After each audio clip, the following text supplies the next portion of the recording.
பெரிய அமோக லாபத்தை உங்களுக்கு தரப்போகுதுங்க. ஒரு முக்கியமான முன்னேற்றத்தை தரும். உங்களுக்கு நல்ல ரெகக்னைசேஷன் கிடைக்க போகுது. அது வேலை செய்கிற இடத்துல இருக்கலாம், அல்லது ஒரு சமூகத்தில் இருக்கலாம். உங்களுக்கு இருக்கக்கூடிய பொருளாதார தடைகள் விலகும்.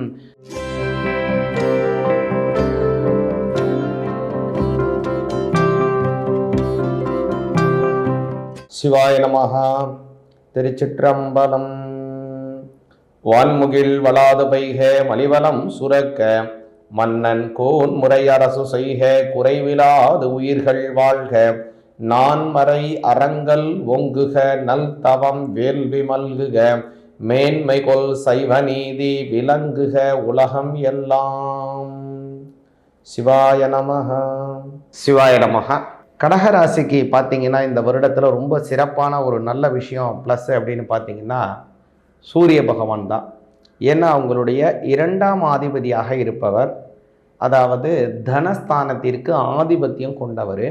இந்த தனஸ்தானத்திற்கு ஆதிபத்தியம் கொண்ட சூரிய பகவான் பார்த்தீங்க அப்படின்னா உங்களுடைய 6ஆம் பாவத்தில், அதாவது நல்ல கடினமான வேலைகள், உடல் உழைப்பை வெளிப்படுத்தக்கூடிய ஸ்தானம் 6ஆம் இடம். அந்த இடத்துல உட்கார்ந்து இந்த வருடத்தை துவங்கி வைக்கிறாரு. அது மட்டும் இல்லைங்க, உங்களுடைய லாபஸ்தானத்தில் குரு பகவான் அமர்ந்து இருந்து இந்த வருடம் துவங்குகிறது. இந்த குரு பகவான் 11ல் இருந்து செய்கிறதுங்கிறது ஒரு பெரிய அமோக லாபத்தை உங்களுக்கு தரப்போகுதுங்க. இன்னொரு சிறப்பு என்ன அப்படின்னா, ராகு பகவானும் உங்களுடைய 7ஆம் பாவத்துக்கு வராரு.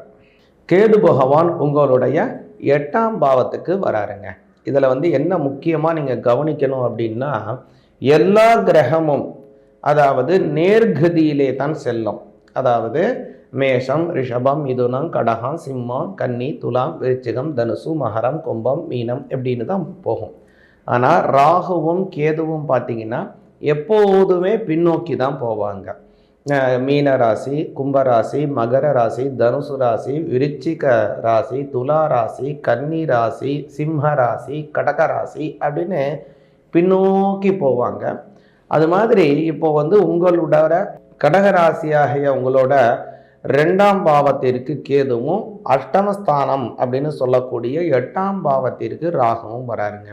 இது எந்த மாதிரியான விளைவுகளை உங்களுக்கு தரும் அப்படின்னு பார்த்தீங்கன்னா, ஒரு முக்கியமான முன்னேற்றத்தை தரும். 3ஆம் பாவத்தில் இருக்கக்கூடிய கேது ஏற்கனவே உங்களுக்கும் உங்களுடைய வாழ்க்கை துணைவருக்கும் பலவிதமான மிஸ் அண்டர்ஸ்டாண்டிங் கொடுத்துருப்பாரு. ஆனால் இப்போ அவர் 2ஆம் பாவத்துக்கு வர்றதுனால உங்களுக்கும் உங்கள் வாழ்க்கை துணைவருக்கும் இருக்கக்கூடிய மிஸ் அண்டர்ஸ்டாண்டிங் எல்லாமே நிவர்த்தியாகி உங்களுடைய வாழ்க்கை துணையோட கொஞ்சம் சுமூகமாக இருப்பீங்க. அவங்களோட கொஞ்சம் அட்ஜஸ்ட் பண்ணி போகிறது, எல்லா விஷயங்களும் உங்களுக்காக அவங்க அட்ஜஸ்ட் பண்ணுறது, அவங்களுக்காக நீங்கள் அட்ஜஸ்ட் பண்ணுறது அப்படின்னு பல நல்ல விஷயங்கள் நடக்க போகுதுங்க. அப்புறம் உங்களுடைய 8ஆம் பாவத்துக்கு வரார் இல்லைங்களா ராகு பகவான், அவர் எந்த மாதிரியான விஷயத்தை கொடுப்பார் அப்படின்னு பார்த்தீங்கன்னா, ஆயுள் ஸ்தானம் அப்படின்னு பேர். அந்த 8ஆம் பாவத்துக்கு வர ராகு 3ஆம் பார்வையாக உங்களோட 6ஆம் பாவத்தை பார்க்குறாரு. அதே மாதிரி 11ஆம் பார்வையாக உங்களோட 10ஆம் பாவத்தை பார்க்குறாரு. அதனால் 6-10 பார்வை பெறுதுங்க ராகு. இந்த 6-10 பார்வை நல்ல பார்வை அப்படின்னு சொல்லலாம். அதனால் வேலையில் நல்ல முன்னேற்றம் அடைவீங்க. ரொம்ப நாளாக கஷ்டமாக வேலை செய்கிறீங்க, அதுக்கு ஒரு ப்ரமோஷன் கிடைக்கல, அங்கீகாரம் கிடைக்கல, உங்களோட கஷ்டத்தை யாருமே புரிஞ்சிக்கல அப்படின்னு நீங்கள் நினச்சிங்கன்னா, இப்போது இந்த ராகு மாற்றம் அவருடைய பார்வையினால் உங்களுக்கு நல்ல ரெகக்னைசேஷன் கிடைக்க போகுது. அது வேலை செய்கிற இடத்துல இருக்கலாம், அல்லது ஒரு சமூகத்தில் இருக்கலாம், அல்லது உங்களுடைய வீட்டில் இருக்கலாம். இது மாதிரி இருக்கிறதுனால நல்ல அமைப்புகள் உருவாகும். இல்லை முக்கியமாக இன்னொரு நல்ல இது என்ன அப்படின்னு கேட்டிங்கன்னா, குரு பகவானினுடைய மாற்றம் இந்த வருடம் முழுவதுமே உங்களுடைய அஷ்டமஸ்தானத்தில் தான் சனி பகவான் இருக்கிறாரு. அஷ்டம சனி எப்போ நிவர்த்தி ஆகுது அப்படின்னு பார்த்தீங்கன்னா 2026 மார்ச் மாதம் சனி பகவான் பெயர்ச்சி அடைகிறார். அதனால் 2025 பெயர்ச்சி இல்லையா அப்படின்னா வாக்கிய முறைப்படி சனி பகவானுக்கு பெயர்ச்சி கிடையாது. இந்த வருடம் ஒரே முறை அவர் வக்ரம் பெற்று நிவர்த்தி அடைகிறார். அதாவது நவம்பர் 19ஆம் தேதி வக்ரம் நிவர்த்தி அடைஞ்சிடுறாரு. அதுவரையிலுமே அவர் கும்பராசியில் தான் இருக்கார். கடகராசி ஆகிய உங்களுக்கு அஷ்டமஸ்தானத்தில் இருக்கார் சனி பகவான். அதனால் அஷ்டம சனி விலகாதா அப்படின்லாம் நீங்கள் ரொம்ப பயப்பட வேண்டாம். ஏன் அப்படின்னு கேட்டிங்கன்னா, பலவிதமான கொஞ்சம் சிக்கல்களை கடந்தாலும் கூட குரு பகவான் உங்களுடைய 12ஆம் பாவத்தில் மாறுறாரு. எப்போ அப்படின்னு கேட்டிங்கன்னா, மே மாதம் 11ஆம் தேதி. மே மாதம் 11ஆம் தேதி மாறக்கூடிய குரு பகவான் முதல்ல அவர் என்ன 9ஆம் பார்வையாக அஷ்டம சனியை பார்க்குறாரு. அஷ்டம சனியை குரு பார்க்கறதுனால கஷ்டங்கள் நிவர்த்தியாகும். உங்களுக்கு இருக்கக்கூடிய பொருளாதார தடைகள் விலகும். அது மட்டுமல்ல, எது எல்லாம் உங்களுக்கு முன்னேற்றம், அந்த முன்னேற்றத்திற்கு எது எல்லாம் தடையாக இருக்கோ அந்த தடைகள் எல்லாமே நிவர்த்தி ஆகுங்க. காலையில் உங்களுக்கு தெரியும், நம்ம சீக்கிரமாக எழுந்திரிக்கணும்னு நினைப்பீங்க. ஆனால் எந்திரிக்க முடியாத சூழ்நிலைகளாக இருக்கும்.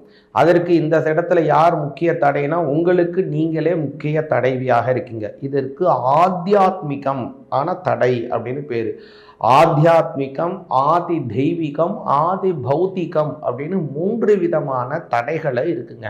இந்த 3 விதமான தடைகளில் எப்பேற்பட்ட தடையாக இருந்தாலும் கடகராசிக்காரங்களுக்கு குரு பார்வை கோடி நன்மை தரும் அப்படிங்கிற அந்த முறையில் இந்த தடைகள் எல்லாமே நிவர்த்தி ஆகும். உங்களுக்கு நீங்களே ஒரு தடையாக இருந்தாலும் சரி, உங்களுக்கு சூழ்நிலைகள் தடையாக இருந்தாலும் சரி, உங்களுக்கு வேறு ஒரு நபர் தடையாக இருந்தாலும் சரி, யாரு தடையாக இருந்தாலும், உங்கள் வளர்ச்சிக்கு யாரு தடையாக இருந்தாலும் அந்த தடை நிவர்த்தியாகும்.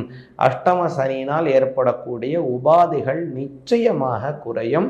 இந்த குரு பகவான் 12ஆம் பாவத்துக்கு உட்கார்ந்து அவருடைய 9ஆம் பார்வையாக உங்களுடைய அஷ்டம சனியை பார்க்கறதுனால, அதனால் ரொம்ப நல்ல பலன் இந்த சமயத்தில் கிடைக்குங்க. ரொம்ப கவனமாக இருக்க வேண்டிய இதெல்லாம் எதுலெல்லாம் அப்படின்னு பார்த்தீங்கன்னா, கேது பகவான் பார்த்தீங்கன்னா 2ஆம் பாவத்தில் இருக்காருங்க. இந்த 2ஆம் பாவத்தில் இருக்கிற காலம் அப்படிங்கிறதுனால பொருளாதாரத்தில் ஒரு முதலீடு செய்கிறீங்க, அல்லது யாருக்காவது நண்பர்களுக்கு பொருள் கொடுத்து உதவி செய்கிறீங்க, அல்லது யாருக்காவது உங்களுடைய பணத்தை வட்டிக்கு தரீங்க, அல்லது ஒரு ஃபைனான்ஸ் பண்ணுறீங்க.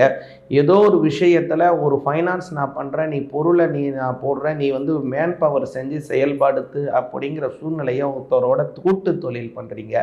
இதில் எல்லாம் கடகராசிக்காரங்க ரொம்ப கவனமாக இருக்கணுங்க. அப்படி கவனமாக இல்லாத சமயத்தில் என்ன ஆகும்னா, உங்களுடைய பொருட்கள் அதிகமாக விரயமடைய வாய்ப்புள்ளது. 2ஆம் இடத்துல கேது இருக்கிறதுனால. அதனால் இந்த மாதிரி சமயத்தில் ரொம்ப கவனமாக இருந்தீங்கன்னா இந்த வருஷம் ரொம்ப சிறப்பான ஒரு வருடமாக கடகராசிக்காரங்களுக்கு அமையும்.